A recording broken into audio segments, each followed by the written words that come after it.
Hi, this is John Haas.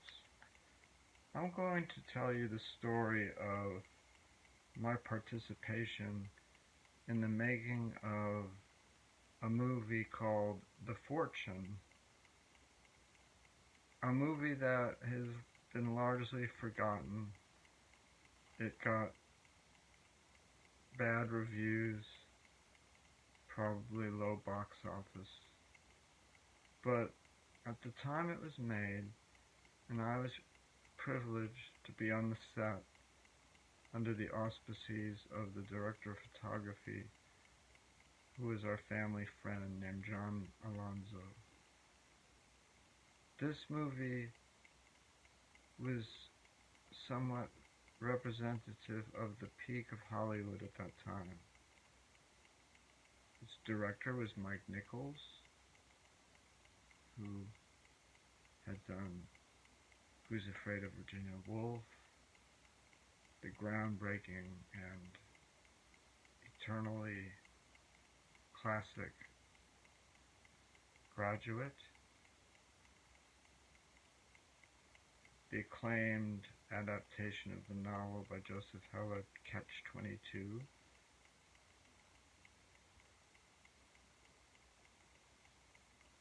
and the drama with Jack Nicholson, Candice Bergen, and Art Garfunkel called Carnal Knowledge.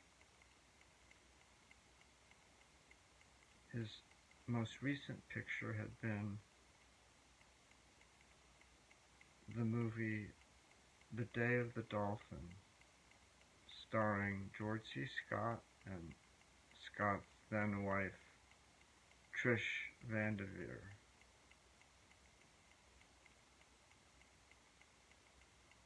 Now, when I arrived on the set, what I noticed was a professional, top-of-the-line production. Not only did they have John A. Alonzo as director of photography, who had previously done the masterpiece of filmmaking, Roman Polanski's Chinatown. They had Richard Silbert for production designer, one of the greats of that field. They had the two brightest stars in the firmament to star in this movie, Jack Nicholson and Warren Beatty. It was their first teaming together. They were great friends in real life. I noticed how the actors were treated with kid gloves, and this pertained particularly to Warren Beatty. He sat in his chair, fold-up chair with his name on the back of it,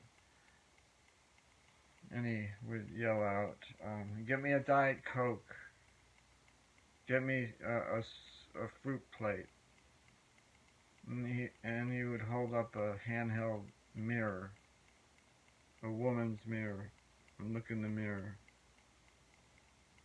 But looking back on it now, I feel like that was completely fair and legitimate. He was preparing for the role. He was responsible for a lot of people. Nicholson was without ego. He was everybody's friend. He was sort of like a working man, working class.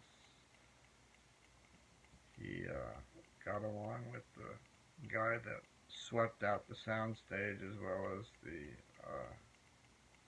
top people on the production.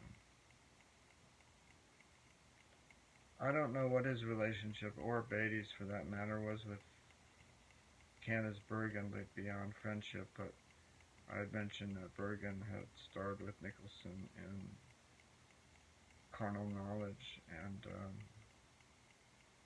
one day she pulled onto the set at the back lot of former Selznick Studios where Gone with the Wind was filmed, and Atlanta burned.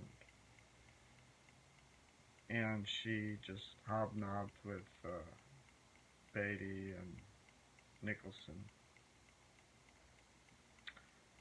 They also had a notable screenwriter. I believe her name was Adrienne Joyce. I think that was a pseudonym for another name.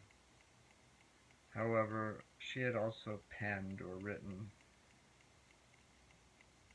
the earlier Nicholson sort of classic, and that was